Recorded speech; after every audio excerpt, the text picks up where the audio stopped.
Good afternoon, everybody. My name is Vicki. I am our in-house Microsoft trainer. Today we're going to do an in-depth comparison on Office 365 versus G Suite. We are going to take a look at some of their common capabilities and some of the things that they do differently.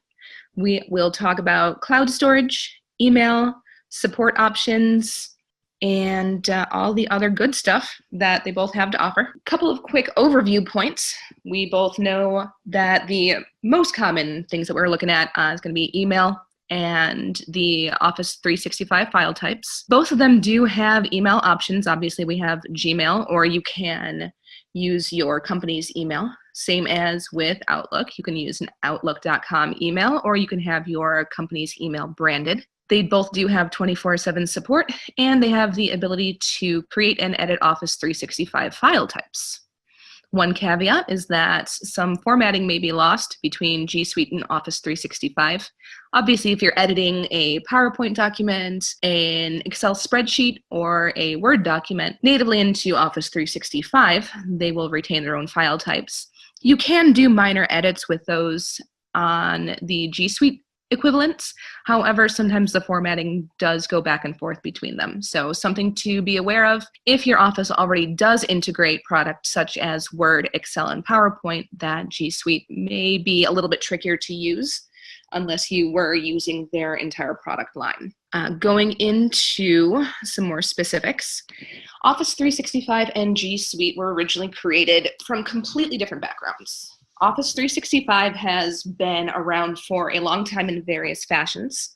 We are all very familiar with Microsoft Word, which has been around nearly since the beginning of personal computing. It has obviously grown from there into the other products that we are super familiar with, like PowerPoint, Excel, and the rest. Whereas G Suite started as Google's infamous search engine. From there, it gave the option to start to edit collaboratively with various documents and grew that way. So the background for the two products, despite coming to very similar current iterations, definitely started from different places. And the advantages or disadvantages to those come into play when we start to get into the details. Both Office 365 and G Suite are available via web. However, Office 365 does also have all of its desktop options.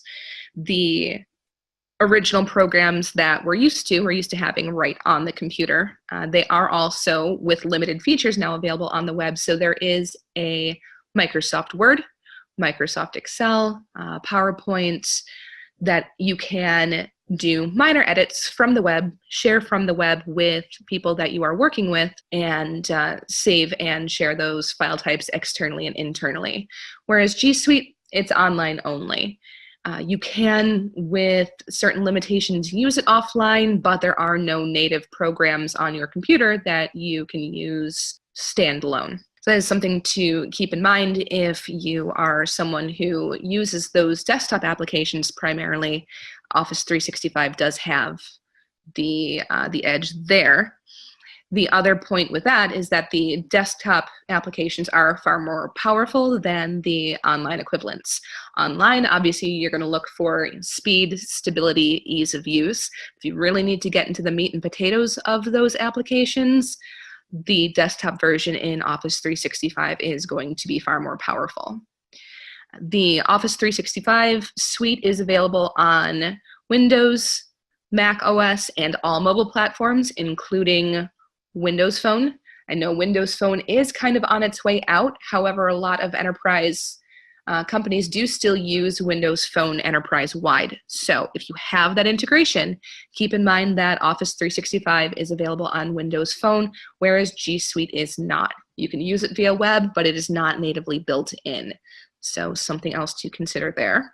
Going on, we're going to cover the big three: word processing, spreadsheets, and presentations. I keep saying Word, PowerPoint, and Excel because those are the ones that we all use the most. In any business, those are the file types that people are going to need the most access to. So when it comes to word processing, we have the Microsoft product, which is Word, everybody knows and is familiar with, and we have the Google product, which is Docs. Word is very full-featured. It is designed to be the premier word processing software on the market. As you know, as I mentioned before, it has been around absolutely forever and has gone through many, many revisions with many features added and bugs smoothed out. And recent versions have added in a lot of the collaborative features that would have previously given G Suite an advantage, but Word does, or the Microsoft Suite does them as well, and in some ways does them even better because there isn't the loss of data integrity when everything is native to the Microsoft product. So Google Docs does have a lovely word processing option. It is very minimalist and it is designed to be very collaborative. So you can share the documents with anybody else in your team, make quick edits, and be able to have a fairly seamless experience that way.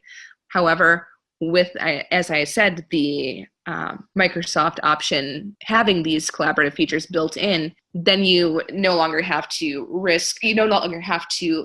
the pros and cons of possibly losing some integrity on your data as you move through the bridge between the Microsoft documents and the Google interface. Same sort of situation with Excel versus Sheets. Excel is a much more robust, much more complete option. As you know, with Excel, if you have ever dug into things like macros or running programs that are more complex directly out of Excel, those sorts of computations are not available in Google Sheets. Google Sheets is simply a bare bones spreadsheet interface. If you want to do basic mathematic equations, if you are just keeping track of names, numbers, basic information like that, Sheets can be perfectly serviceable. But if you're looking to be able to make that data more investigative, more losing the word that I'm looking for, unfortunately, but for things like pivot tables, like there's no pivot table equivalent in Sheets. So if you're someone that has a lot of Excel notebooks and individual databases that work together, know that that functionality does not transfer over to Google Sheets. So Sheets is definitely for simple data collaboration, whereas Excel is where you're going to get all those other nice integrated features and options. Going on to the third one is going to be PowerPoint versus Slides. One thing that Slides does do pretty well is it does have native YouTube integration.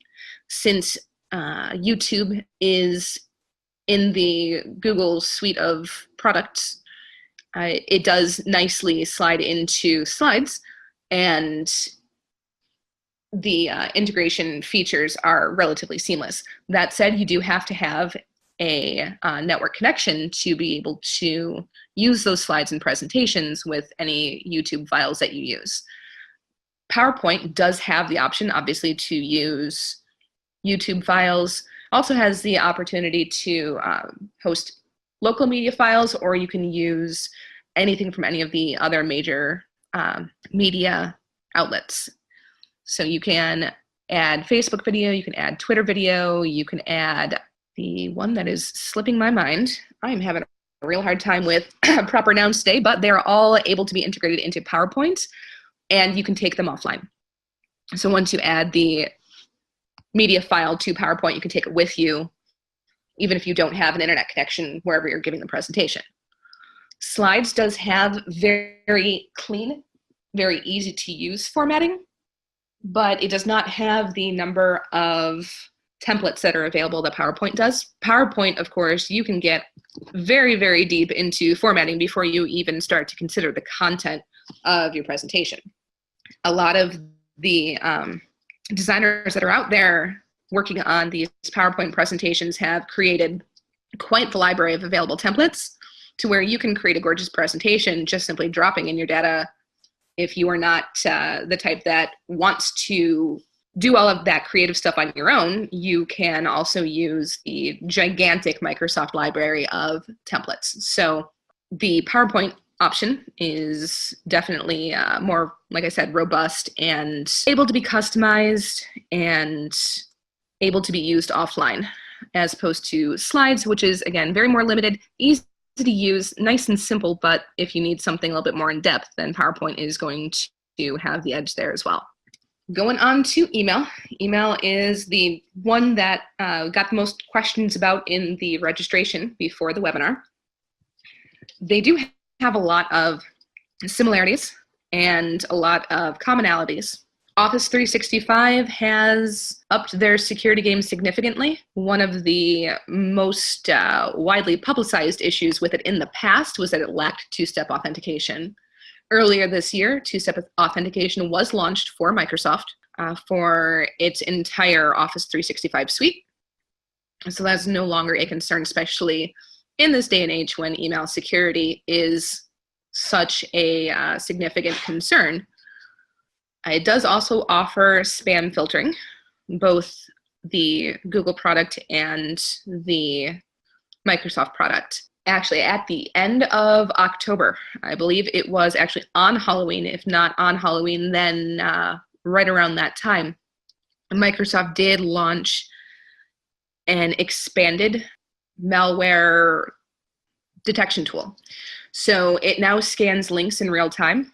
With the most recent version of the software, you can hover over a link, and as soon as you start to click it, it will be scanned to see if it is a genuine link that is safe and verified, or if it is flagged as potential malware or spam or anything else that might be dangerous to your computer. So even if you don't have an antivirus solution, which do hope that everybody does have an antivirus solution, but in the event that one is not present or does not catch something, the real-time link scanning is now available in both products. So brand new for Microsoft. They are always looking to up their game security-wise, and they are now completely on par with G Suite in that respect.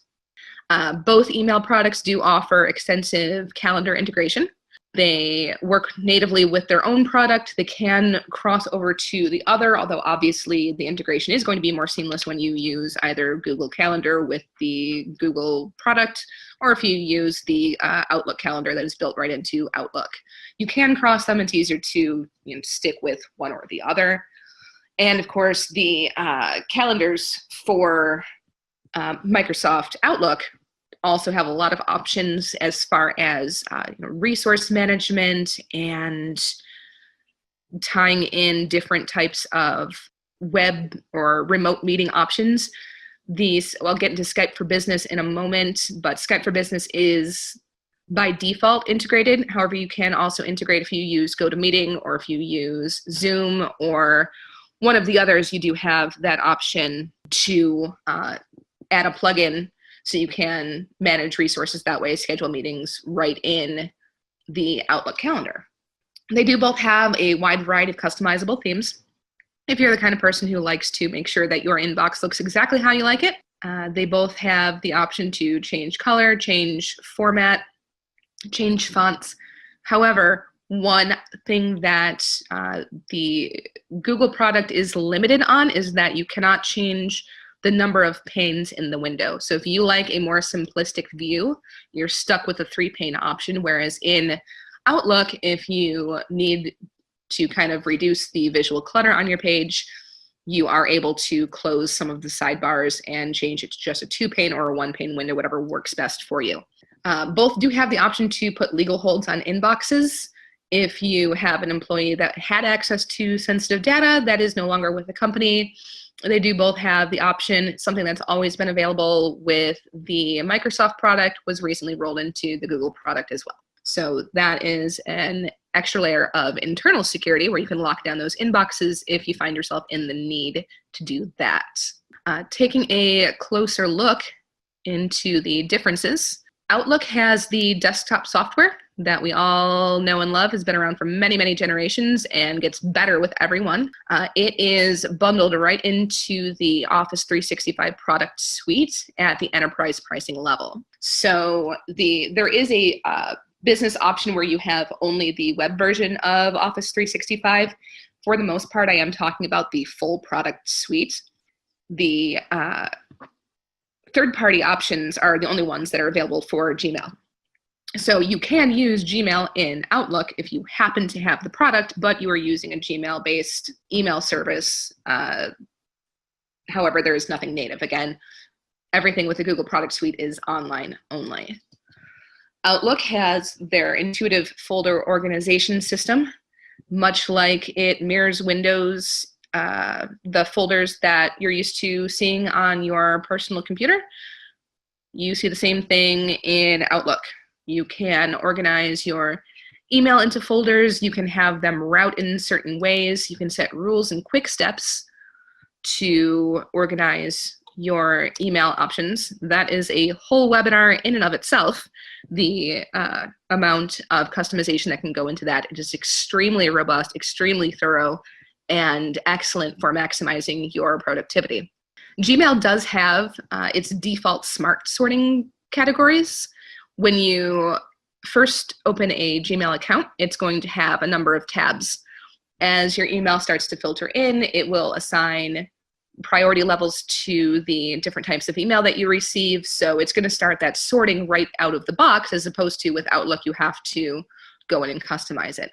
That said, you are limited to their default smart sorting categories. There is no option to change those. You can eliminate certain ones, but there is no customization there. You can add tags and folders to search that way. However, it is not quite as robust and thorough as Outlook is, and there is no equivalent for rules and quick steps. Rules and quick steps are really, really nice because anything that you do repeatedly, you can set to automate. With a click of a button, you can send a certain type of reply. You can forward an email. You can set a rule to just automatically forward certain emails, route them to different folders. Unfortunately, those sorts of features are not available in the Google product.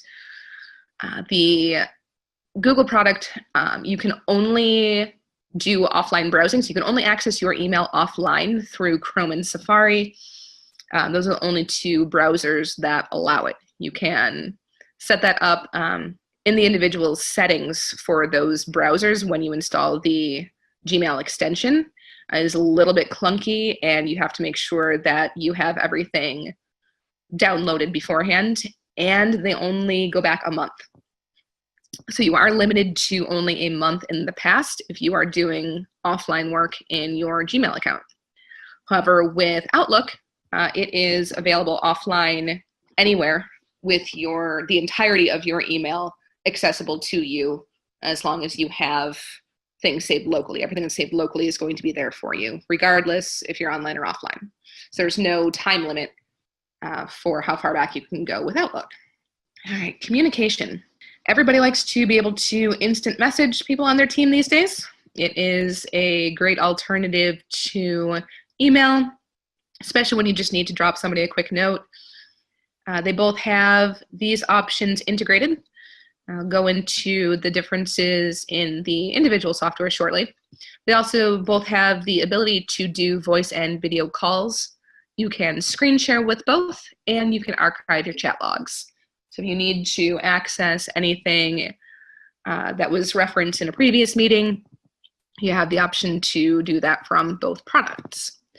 So the products that we're looking at are Skype for Business and Google Hangouts. Skype for Business is pretty new, and from using it myself, it is fantastic. It's gorgeous. The user interface is very clean, very simple, and very easy to navigate. It is capable of being fully integrated into an enterprise class telephone replacement.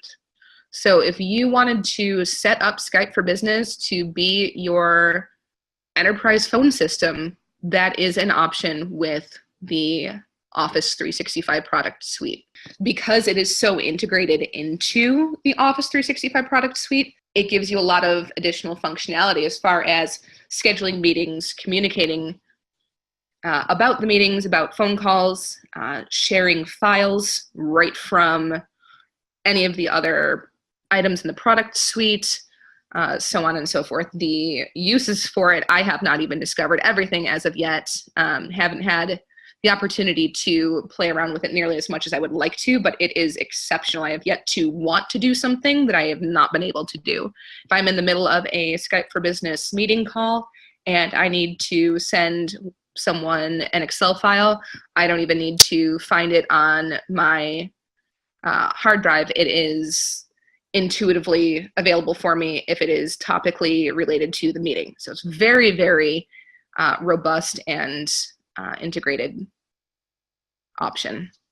The nice thing about Skype for Business as well is that it has max participants of 250. As opposed to the Google Hangout options, you are limited to 25. So if you have a bigger business, or if you wanted to do a webinar like this, you are definitely going to need something that has a higher number of people allowed in the room. Google Hangouts is nice because you can sync conversations across devices, especially since so many people use Android phones, that it is nice to be able to just have it already on the phone without having to install any additional software. It's built into those G Suite apps, but like I said, you are kind of limited in what you can and can't do as far as how many people are getting in there, and you don't have as much of those communication integrations. It's very much a standalone product in that it does not intuitively guess what other files you may want to reference in your individual meeting. Whereas Skype for Business seems to know what you're talking about before you even start talking about it, which is really, really neat. Going forward into file storage and syncing, both of them do have cloud and local machine options. You can sync between them. You can use just the cloud. You can use just local options. If you want to edit collaboratively, obviously you would want to lean more towards the cloud. If you are someone who does not need to share your documents as much, you can save everything to your local computer. Either one works just as fine. You do have more storage options. We'll get into that with the pricing. For the Microsoft product, you get a little bit more file storage space. Both of them do allow the ability to share within and outside the organization, so you can collaborate with anyone who has the same product suite, as long as they have access to the Google product suite, you're using Google, or if they have access to the Microsoft product suite, you can do that collaborative editing with anyone else as long as you give permissions, and you can set permissions for individual files. Both of them also have online readers and editors for quick viewing and editing. As I did mention, the Microsoft Office Quick Editor is a little bit less feature-packed than the desktop one. However, you can do a surprising amount on it. I actually did this entire PowerPoint presentation on the web version. So it does have quite a bit of power, and it looks quite nice. However, with all of those files that you are sharing and uploading and working on wherever you do it, cloud or local, content management is where we really start to differ in power. Talk about Google Sites first, because it is fairly simple. If you're used to using Wikipedia, Google Sites is going to look very familiar to you. It is very quick to deploy. It is very simple and user-friendly, and it references other pages within Google Sites via links, much like a wiki page does. That said, customization is very limited. There are not a lot of themes and options to choose from, and you cannot alter the HTML in the site itself. So you're limited to the pages the way that it is, or the way that they are set up out of the box by Google. The other big part is that the search capabilities are limited to the individual sites. So if you have data uploaded to a site, you can access it within the sites. However, if you want to reference a spreadsheet that has not been linked to the site, you're not going to see it there. This is where SharePoint picks up the ball and runs away with it, because SharePoint has the ability to access anything that is within your enterprise server. If you have an Excel spreadsheet that is uploaded to your Office 365 server, or your Office 365 cloud management, it's already available to SharePoint. All you have to do is navigate to it and find it, and you can place it in the relevant category on SharePoint where you need it to be. It saves you a lot of time. You don't have to do a lot of additional uploading. It's just already there. Also gives you the option to check in and check out to prevent simultaneous changes. So if you and a partner are working on something, especially let's say it's something that is like an Excel spreadsheet that has some macros built in, where if you alter one point of it, it changes the functionality of the entire sheet. It's very important to have that check in, check out, so that you're not writing over what the other person is doing and breaking the functionality of the document that you're working on. It also does include metadata tagging. So very similar to how Sites functions, how a wiki type page functions, SharePoint does also use links to reference pages within itself. It just has that additional option to also reference files that are elsewhere in the enterprise. It does also keep track of version histories and related documents. So if you make a change to a document within SharePoint or page within SharePoint, and you wanted to know what changed, say that you're looking at something and you need to know what the difference is from the way that a certain workflow used to be, you can look back in the history and go, oh, this is how the workflow was before, this is the change that's made now. Whereas within Sites, it does not keep track of that. If you make a change, the change is there. SharePoint does also have automated workflow processes. This is something else that could be its own webinar all in and of itself. SharePoint itself probably deserves its own webinar. It's very robust, very thorough, and has more options than you can shake a stick at. It has the ability to, if you access certain pages in SharePoint, trigger responses based on what was accessed, based on what changes were made, based on what files were uploaded, based on what files were removed or what projects were closed. So SharePoint is an extraordinary content management product in the way that it keeps track of everything else within the enterprise and interacts with it. So Sites is good for easy local file management, but it does not come close to having the integration that SharePoint does, which I'm sure you're starting to see a theme here, in that if you are looking for something to be thoroughly integrated, to natively talk to itself and the related products, the Microsoft product is extraordinary in its ability to do so. Other matchups, there are note-taking options for both the Google product and the Microsoft product. For Google, the option is called Keep. It includes individual, simple, standalone notes. Kind of looks like Post-it notes, and they kind of operate like Post-it notes. They stand on them by themselves. There's no way to link them together, but you can share them, and they can be edited collaboratively. So nice for simple note-taking or lists. However, OneNote, as if we're keeping with the metaphor, OneNote is a 3-ring binder that has absolutely every note that you've ever taken, and it can be indexed and referenced elsewhere.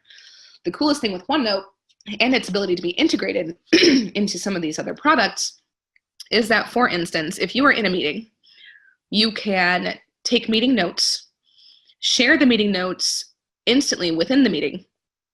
After the meeting is over, you can go back into your calendar if it's 3 months down the line and you need to know what exactly happened during that meeting, or if you know that something was referenced in this meeting but you don't remember the context, but you know somebody took notes on it, you can go back into your Outlook calendar, open the OneNote file that's associated with that meeting already, because as soon as you start editing it within the meeting, it automatically shows up in the calendar. Open that, see what notes were taken on that date, and have that resource available to you. So OneNote keeps track of everything, as opposed to Keep, which is cute little Post-it notes that are good for short thoughts, but not nearly as robustly integrated. The other popular products with Microsoft, they're kind of new, upcoming, and people are very, very interested in them, are completely unique to Office 365. We've got Delve, Flow, and Bookings. Delve is a piece of software where it looks at everything else you're doing within Office 365 and immediately shows you what it thinks you are most interested in. It's going to show you files that you've recently accessed, files that people on your team have recently accessed, it sees, say that you email with a direct team member more than anyone else, it's going to start showing you things that you've worked on with that person as a priority over, maybe some other email products that, or email conversations that that you didn't really need to know about, that you didn't interact with. It's very, very intuitive, and it's a great place to, at a glance, see everything that you're working on.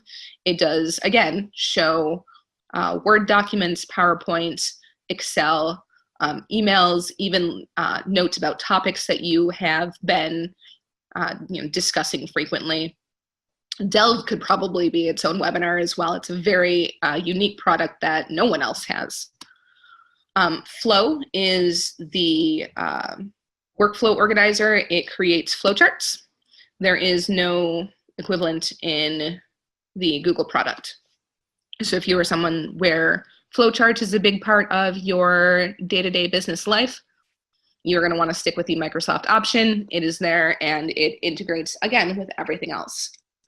Same thing with Bookings. Bookings keeps track of your meetings, but it also allows external integration into a website or email so that you can reach out to clients as well and have them have an option to schedule meetings or appointments or visits or whatever else you need. So anything that falls within those three categories is completely unique to Office 365. If it sounds like something you need, that is where you are going to find those options. Going on to pricing. Office 365, talking about the Enterprise 3 level, it's $20 per user per month. These two levels are the most similar. There are plenty of other pricing options. These are the ones that are the most widely used and the ones that will meet the most variety of businesses' needs. So Office 365, $20 per user per month for the web and the desktop application. So it's all of the Office 365 suite, as well as the computer version of the full versions of Microsoft Word, Excel, PowerPoint, and the rest of the productivity suite. It does come with unlimited cloud storage and 50 gigabytes of email storage. So they are separated. There is a limit on email storage. However, with everything being saved to the cloud, a lot of that 50 gigabytes will go a very, very long way. You don't need to house large files native or locally within your email because everything is able to be uploaded to the cloud anyway. You do have unlimited number of users, and you have 24/7 web and phone support. G Suite Business is their middle tier. It's $10 per user per month. It is obviously their online-only product suite. They do have unlimited cloud storage, including email, or 1 terabyte if there are fewer than 5 users. So you only get unlimited if your business has more than 5 people enrolled in the G Suite product. You do have the option for unlimited users and 24/7 web and phone support. Final verdict. G Suite is a lovely product that is minimal and serviceable for basic needs. However, if you need robust, feature-packed, professional, customizable software, if you need it to do everything and do it well, and if you want everything to play perfectly with each other, Office 365 is going to be the hands-down winner. You can't beat it. It is by far the most popular product on the market, and it's there for a reason. That is the final say that we have on this. If you have any questions, you can reach out to us after the webinar. We will make sure that our contact information is available to you. And if you have questions down the line, please don't hesitate to reach out. That is everything. Thank you very, very much for watching. You all have a fantastic afternoon.